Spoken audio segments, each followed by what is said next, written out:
Hello, everyone. It's Joe Polish. And this is Dan Sullivan. And welcome to another episode of 10X Talk, where we help entrepreneurs think about growing and building their companies and other areas and aspects of their life 10 times. It could be quickly, it could take a period of years, but it's really focusing on exponential growth, goals that matter, impact, where you can make impact, and basically working in a way that multiplies you and the people that are most important to you and the projects that are most important to you. So, Dan, at the last couple of episodes, we talked about, the 50 connector future, how to build a network of people, why it's important. You talked about a criteria on the last episode that I'd love to have you kind of do a refresher on. And then I want to talk to you about an abundance neighborhood versus a scarcity neighborhood. Yeah. So what I'm going to do right now immediately connects to that conversation. And I said that if you look at the world in terms of people who just always grow and seem always to create something valuable in the world, that they actually have some personal characteristics. And then because of those personal characteristics, which are three, they then are able to take advantage of some incredible capabilities, resources, and opportunities out in the world. And there's also three of those. So the three personal qualities or characteristics is that they're very grateful people, and they really enormously appreciate everything in their life, raising the value of it. And they're very good at creating things, of putting things together, which, at first look, don't logically belong to each other. Steve Jobs said creativity is putting stuff together. Well, some people, first of all, they don't put things together because they don't actually appreciate the things they have, so there's no point in putting them together. But the other thing is that just logically, they're living in a limited world and they can't see bringing something from this point to another point. And then because of their gratitude and creativity, they have a high ability that keeps getting better of cooperating with other people who also have gratitude and creativity as part of their makeup. So there's an explosive multiplier effect when people like that get together. And that sets them up, those three qualities then set them up for three conditions in the world. And one is massively bigger opportunity as they personally get more skillful, and opportunity to take advantage of extraordinary ingenuity out in the world, people who are really uniquely gifted at creating entirely new solutions. And then the combination of opportunity and ingenuity produces exponential capabilities in the world. And we see this, of course, in the high-tech world and all the 26-year-olds that end up with their picture on Time magazine is right. Yeah. It's getting to the point now that the man of the year, that's ending up on Time magazine can't even shave yet. That is funny. And we're going to have 12-year-olds, who create ingenious solutions which transform the world. And, it's the age we're living in. It's kind of neat in some ways.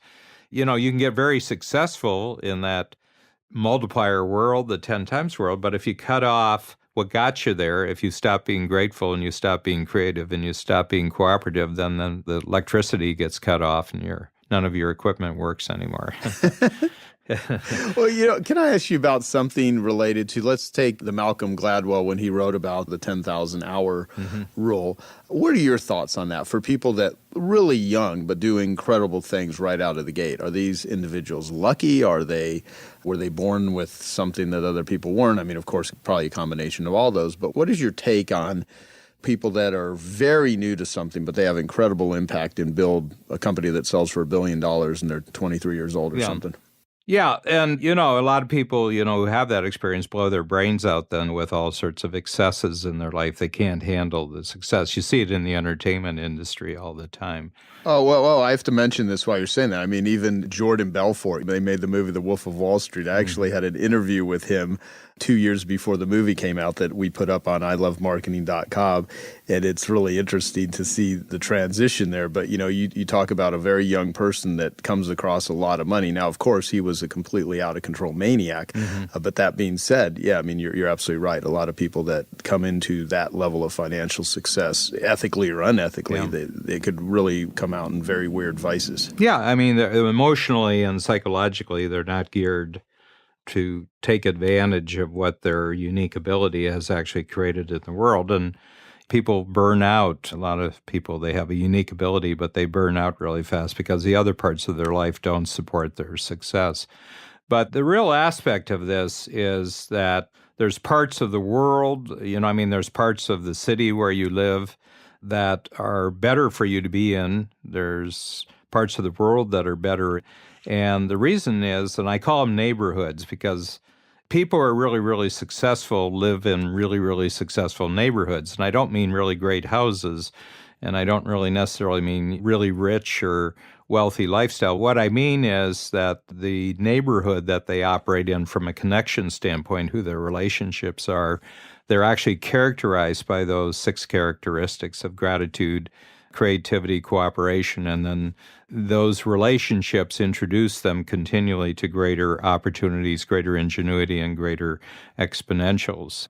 So what I've really, really noticed is that compared with 20 years ago, I'm significantly handing out more in the abundance neighborhood than its opposite. And I can just take about 5 minutes and describe what the opposite looks like, although I don't want to spend too much time on it. But it's important for people to know what the negative side looks like, what the bad neighborhoods look like. But the big thing is that if I'm training someone, I said, you've got all the skills. Everybody who comes to me in Strategic Coach has really, really good skills, and already they've achieved beyond the norm for any industry that they happen to be in, that they would be considered role models by many other people. But they've got certain personal attitudes and they've got certain mindsets about the world, which are basically they've hit a ceiling. So if they don't make significant changes, they're, and I just ask them questions. Well, how are you looking at that? You can't trust people. I said, well, that's an interesting thought. Does that do you any good? You can't trust anybody? And I said, is it completely true? You've not trusted anybody? So a lot of people have some thoughts or beliefs about how they operate and how the world operates, which are very, very limiting thoughts. And we all have them. I'm very successful, but I'm running into limiting thoughts all the time. But my limiting thoughts are 100 stories higher than some other people's limiting thoughts. And, we all do that. The smartest and most successful person in the world is still hitting limiting thoughts. Yeah, totally. So, what are some of your limiting thoughts that you've experienced in the past that you've transformed? Well, when I first started coaching back in the 70s, I had the notion, well, you can only do this with one person at a time. For the first 15 years of my coaching career, I only had one-on-one relationships. And Babs and I had a notion on a much nicer house than we had. And I said, we're not going to get to that nicer house until we change our thoughts about who we can coach. And then I realized that we knew enough that we could do it with a group of 6 people. And then we got a notion, well, you can do it with a group, but you can't do it more than 20 people. And then we wanted to furnish our house. Right. And have a lot of lifestyle. Usually you're driven by some external improvement you want to make to your life, and then you have to come back that there's something the way you're thinking about things which prevents you from actually achieving that external result. And that's entrepreneurs very, very much. They're driven by external achievements in terms of the life they're living and, the ease with which they can do their work. One of the things I realized at a certain point that if I really wanted to make a fundamental breakthrough and really go for it as an entrepreneur, I just had to construct a neighborhood and live in a neighborhood in terms of my connections and my relationships where everybody just had those 3 personal qualities, but they were also looking for the 3 breakthroughs in their life. And every year I'm surrounded by more and more, and I can measure the results.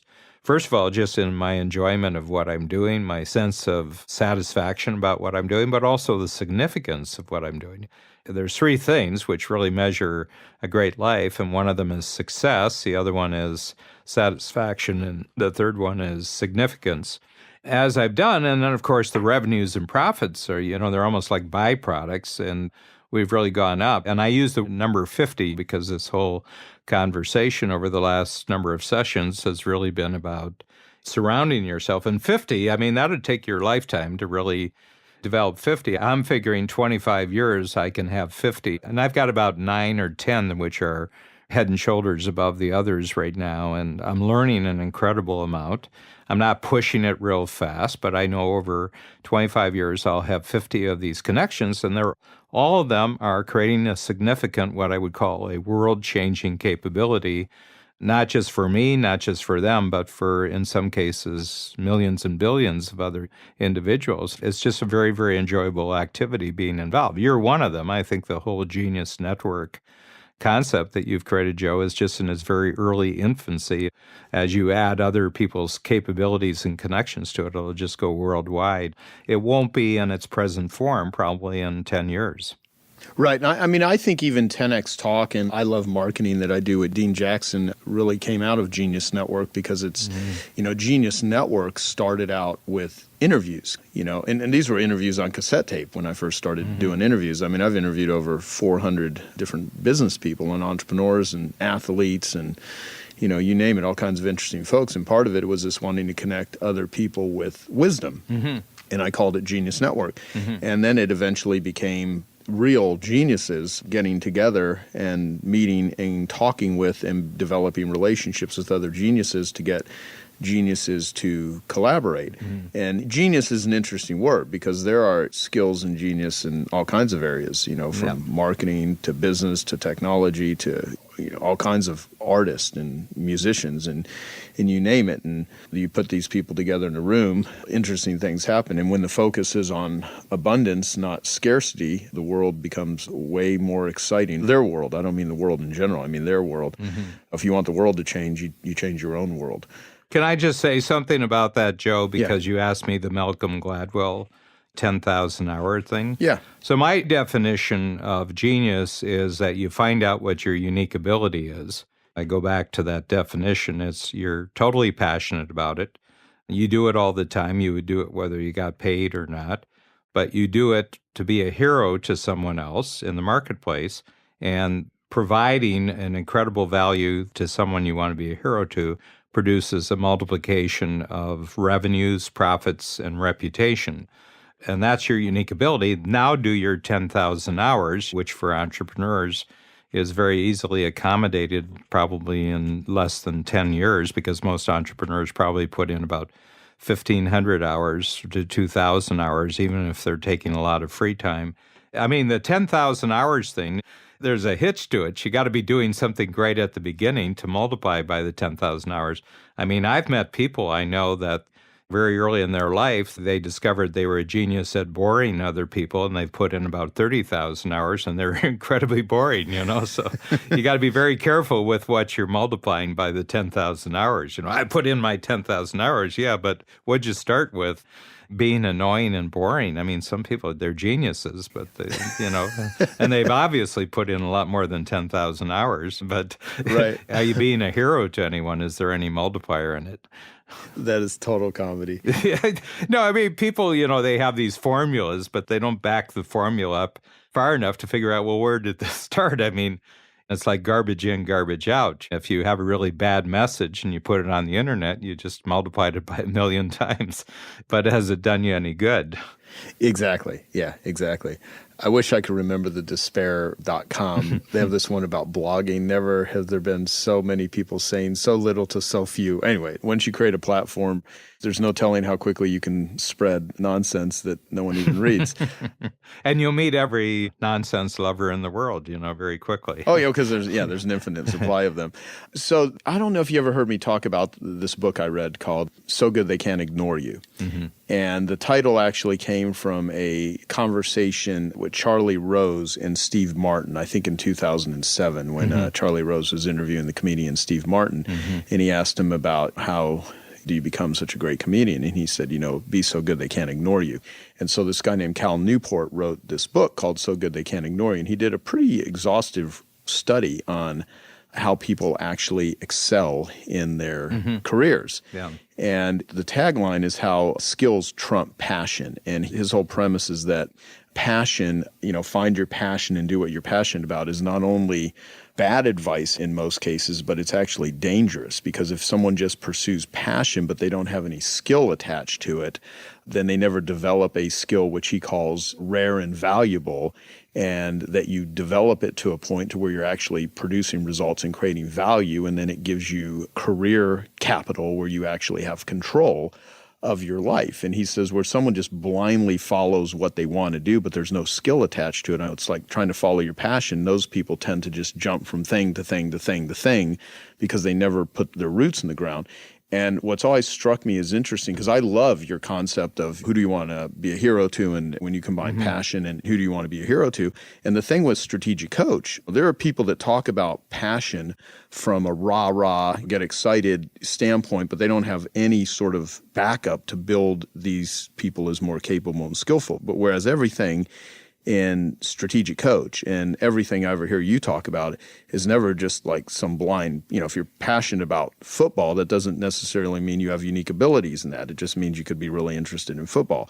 And so I'd love to get your take on, since we're talking about an abundance neighborhood, which consists of the criteria exponentials, ingenuity, opportunity, being grateful, creative, cooperation. What is your thoughts on people following their passion? Because I've never thought of Dan Sullivan as a guy that, I've never seen you do the passion talk without backing up unique ability and value creation. And I think a lot of people just take that whole concept and they misinterpret it entirely. Well, it's a really good question. And again, it's one of those things that you can only explain from how you experience. I'm very, very passionate, but I have a particular communication style where, I've got enough of a sense of theater that it's what the audience wants to experience. It's not what you want the audience. In other words, that communication has a lot to do with its receptivity to the audience. I mean, if you go to the movies, you see people emoting enormous passions, but if you noticed ordinary life, almost nobody does that. Maybe they do it in Hollywood, I don't know. But, I think Hollywood people, I was watching a movie the other night, and it was just, over the top and people's emotions and their anger and their angst and everything else. And I said, Hollywood people are the most clueless people in the world because they think the rest of the population actually experiences life the way they do. They think the rest of the world is totally conflicted and neurotic and everything else, and they impose their own personal experience on the rest of the world. I said, most people are just kind of agreeable, friendly. They're kind of cooperative. They go about their life and everything else. Right. And a lot of the actors, they just have some very, very serious problems, Oh, yeah, absolutely. And they live a lifestyle and they work in an industry which multiplies their personal problems. Who was the actor? He was 24 actor, and he said, don't go to Hollywood trying to find out who you are. Well, Glenn Morshower, he was on every episode of 24 with Kiefer Sutherland. He's played more military roles. Yeah, he's been fully employed since he was about 18 years old, because he's everybody's favorite, not star, but somebody you always want to have in your cast. Yeah, just an incredibly nice, caring guy, very grateful for his fans. I mean, I've had lunch with Glenn many times. He's a really nice guy. And he said that if you get into the entertainment industry without knowing who you are, it will misinform you. Yeah, and that's the big thing about circumstances, and proper training and preparation. And to go back, that's a great story because that story is worth a session in itself, because there are a lot of people who are not stars in a particular industry, but when you add up the total of what they've done in their lifetime, it's 20 times bigger than the biggest stars, because 90% of the actors in the world are unemployed 90% of the time. Right. Right. But there's some actors that are just fully employed all the time, and they're employed when they're in their 20s and they're employed when they're in their 70s, and there was no break in between, But they've learned to take their passion and make it to be a hero to the people they work with, and there's this constant multiplier. They just have a constant paycheck, and they might not win an Academy Award. They might not ever be featured, as the marquee performers, but they just have found a groove in a world where they're just eternally useful and valuable to other people, which is a great formula for life. To go back to this other thing about passion, because it's misinterpreted because people think it's an external expression, but it actually isn't. It's an internal motivation. I know a lot of introverted people who are almost not noticeable, who are just incredibly passionate about what they do, and they've created a structure around it and everything else. It has nothing to do with external expression. I mean, there's useful individuals in the world who just combine both worlds. They have the internal motivation, and they also have amazing external expression. You're actually one of them. You're a great, great front stage guy. You're a better front stage guy than I am because you actually like it. Yeah. And that's part of it. And then you got to be a hero to someone that you actually want to be a hero to. And in my world, over the years, having tested other possibilities, I've just decided I just want to be a hero to talented, successful, ambitious entrepreneurs who want to grow 10 times while simplifying their life and gradually differentiating themselves from everybody else in the marketplace. And that's my formula, and I'm just looking for those kind of people. And having said that, they have to be grateful, creative, and cooperative, or I don't want to do anything with them. I don't want to deal with them. So let's talk about the flip side, because in the Scarcity Neighborhood, when I was taking notes, I wrote down zero sum, depleted, unfairness, envy, guilt, anger, indignation. And so is it a choice to kind of think of the abundance neighborhood or a scarcity neighborhood, or is there a buildup in this? I mean, some people, they'll operate out of an abundance mindset and they'll fall back into patterns of scarcity. You're obviously going to experience your life and the world much differently when you're coming from a mindset of abundance versus scarcity. So recommendations for our listeners, what do they do to not only create an abundance neighborhood, but the abundance relationship so it does fit into the connector future, which we've been talking about for the last couple episodes? Well, it all has to do with consciousness. If you're conscious of what constantly develops and expands your neighborhood of greater and greater connections on certain criteria, you'll never fall back because you're working on it every day. But there's a lot of people who just luck into the abundance neighborhood. They might be born in the right circumstances, or they just have a personality that opens doors for them. But that's not really conscious, and they don't even really know the basis for their success. So I'm a great proponent of understanding consciously the principles that make you successful. And once you do that, then you can see the opposite. You can see the principles that guaranteed will make your life negative. So just to do the flip from the abundance neighborhood, the number one thing that immediately gets someone into the scarcity neighborhood is envy of other people. Envy is a killer. Envy produces nothing but bad results. The moment you go into a state of envy, in other words, being angry at someone else because they have an ability or they have a condition or a circumstances that better than you, it kills all gratitude. They're mutually exclusive. You can't be grateful and envious at the same time. And if you're envious, you're not going to be grateful. If you're grateful, you're not going to be envious. And then there's two other things that really fall out of that. And the next one is guilt. You're very, very guilty about the things that you have that are better than other people. Guilt and envy are flip sides, the same coin, but two different sides. And then that sets you up for kind of being angry at the world, because you're feeling angry at yourself and you're feeling angry at other people, and then you export it to the world in general. So you're angry about politics, you're angry about what's going on in the world, you're angry about this, you're angry about that. And I just noticed that people were envious and guilty. There's just this low-level anger all the time. And I think the entire psychiatric profession really depends upon those characteristics. They sit there, I'll just sign you up for 1 week, every week for the next 10 years, and you'll pay me $200 an hour to tell you how angry you are and what you're feeling guilty about and what you're envious about, and we won't make any progress, but I'll make a lot of money. That is funny. So, I mean, you absolutely opposed to therapy, like completely, or just? No. Here's the thing. I think there's some phenomenal psychiatrists or some phenomenal therapists on the planet, but the reason they're really, really great has to do with them personally. It has nothing to do with their training. Gotcha. Yeah, that makes sense. Has nothing to do with their profession. I've run into psychiatrists who can read a person up and down in about 15 seconds. And Ned Hallowell has kind of that ability, and that's why he's created his own unique psychiatry. I mean, Ned can talk to you for, about 5 minutes, and he can start asking questions, which tells me that he just intuitively understands what's going on in you. But it's not because of his training at Harvard that he is that way. Yeah, it's just because of It's not because of the degrees on his wall that he is that way. He's just naturally that way. Well, what I'd like to do with the remainder of the time that we have is I'd like to give people that are listening to this something that they can do every day that is a very simple tool that could have a dramatic impact on their life in just a short period of time. And it's something that you created called Winstreak. And it's an app where people can immediately build the gratitude muscle and the winning muscle. So I'd like you to just talk about what this is, how people get it, and why they should use it, and we'll wrap up.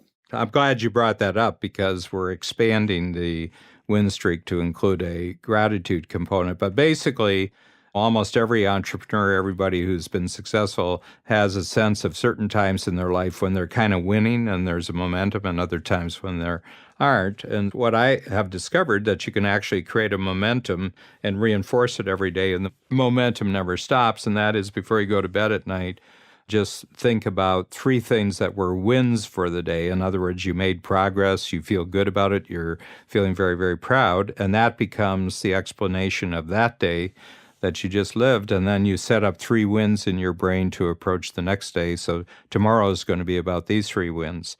So we always did that in the program, but it was on paper, and we had journals where people could write in their journal. But, we live in the iPhone and the cell phone age. And I said, well, there's just these great things called apps.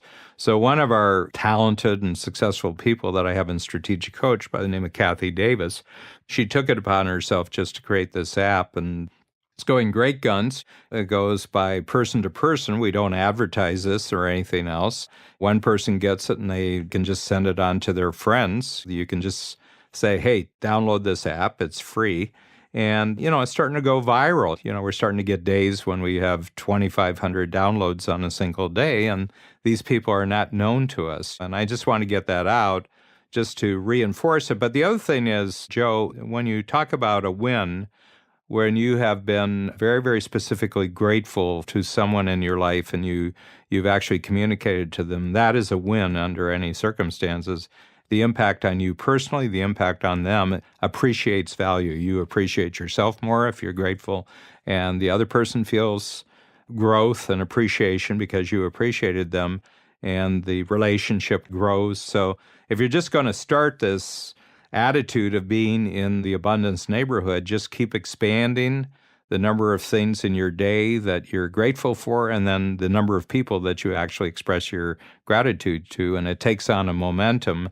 And then people who don't respond to it well or don't reciprocate, gradually they won't be in your life, and more you'll be attracted to people in your life who really appreciate gratitude and really demonstrate gratitude. And you become sort of the center of a ring that goes out into the world, and you do it to one person, he does it to another person, or she does it to another person, and it spreads to families, it spreads to all sorts of relationships. So when in doubt, be grateful.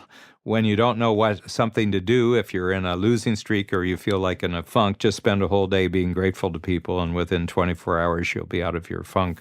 Yes, exactly. And plus, you can just scroll through and you can just look through all the wins that you've had. Yeah, it goes back to when you started the process, so you can go back 10 days.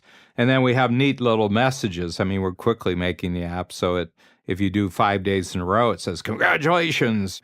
You're on a 5-day winning streak. 21 days is huge because you get to 21 days in a row, and it's probably a pretty strong habit. And then we're going to gradually expand it until it's a community app where you can have 30 friends who are telling each other about how they've been on a winning streak and everything else. But, we're just letting it grow at its own pace. And kids just love this. You get a 6-year-old, and 6-year-olds, are better at their cell phone than you are. Kids just lock into this, and you get a kid to do this for about 5 years, they're locked in for the rest of their life. They're going to be in the abundance neighborhood for the rest of their life. It's better than the McDonald's playground is what you're saying. Yeah, it's not a substitute, but it's an add-on to the McDonald's playground, yeah. Oh my God. Yeah, so I would highly encourage everyone to do it. It's really simple. And Joe, you're just always doing this. Every week I get about 10 things from you that are a form of gratitude, and you're always doing this. I've got a poster on the wall, and I have a little light, and I light the light every night, and I say a prayer to Joe.